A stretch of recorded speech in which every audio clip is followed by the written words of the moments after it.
मैं Indian revenue service से अभी 2 महीने पहले सेवानिवृत्त हुआ हूँ, लेकिन सर्विस में रहने के दौरान भी मैं अम्बेडकरवादी आंदोलन से जुड़ा रहा और दलित मजलूमों की अल्पसंख्यक समाज की समस्याओं को हमेशा उठाता रहा और इसीलिए अली प्रसाद लोगों से मेरी पहले से संपर्क था।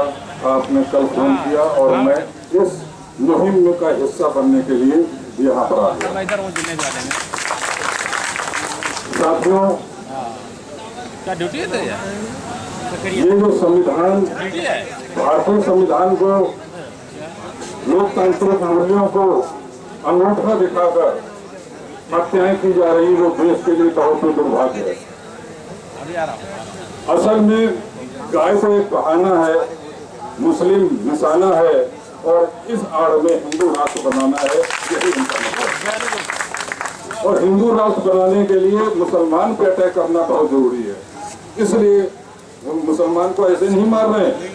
उनका सपना बहुत पुराना है, जो सावरकर ने देखा था, गोलवलकर ने देखा था, वो आज तक पूरा नहीं हो पाया। आज उनको लग रहा है कि वो सपना पूरा करने का समय आ गया है। इसलिए कभी गाय के बहाने, कभी धर्म परिवर्तन के बहाने, कभी घर वापसी के बहाने मुस्लिम समाज पर अटैक होता है, तो कभी दलित समाज पर अटैक होता है, किसी न किसी बहाने अटैक होता है। क्योंकि जब तक वो अटैक नहीं करेंगे, मुस्लिम पर अटैक नहीं करेंगे, तब तक सारे हिंदू समाज जातियों के बंधन को तोड़कर एक नहीं होंगे और उनका हिंदू राष्ट्र का सपना पूरा नहीं होगा। यही उनका एक मकसद है। साथियों, देशभक्ति, राष्ट्रवाद उनसे सीखने की जरूरत नहीं है, क्योंकि उनके राष्ट्र में ना तो अल्पसंख्यक समाज की जगह है, ना ही इस देश के दलित की जगह है, ना ही पिछड़ों की जगह है। इस वर्गों से जो उनके सामने नतमस्तक हो जाए, जो उनके गोद में बैठ जाए, उनके सामने उनके अपने वजूद को समर्पण कर दे, वो तो उनके साथ है। जैसे कि हमारे समाज के बहुत सारे लोग वहाँ बैठे हुए हैं, वो तो उनके देशभक्ति में आते हैं। हमारे लोग, हम लोग देशभक्ति के, उनके देश के, उनके राष्ट्र के पैमाने में नहीं है, इसलिए राष्ट्रभक्त हम लोगों को नहीं बोला जाता। सबका साथ सबका विकास कहते हैं, लेकिन अगर उनसे पूछो सबका साथ का मतलब क्या है, तो उसमें अल्पसंख्यक नहीं होता, उसमें दलित नहीं होता, उसमें पिछड़ा नहीं होता।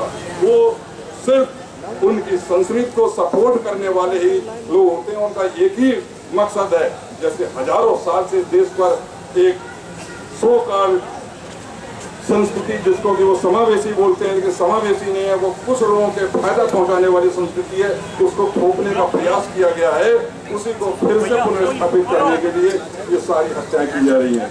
लेकिन अगर हम लोग आज भी नहीं जागे, तो हमारी आने वाली नस्लें जो है, हमारी आने वाली वंशज जो है, वो है कभी हमें माफ नहीं करेंगे। इसलिए समय आ गया है कि उठकर इनके खिलाफ एकजुट होकर आवाज दी जाए।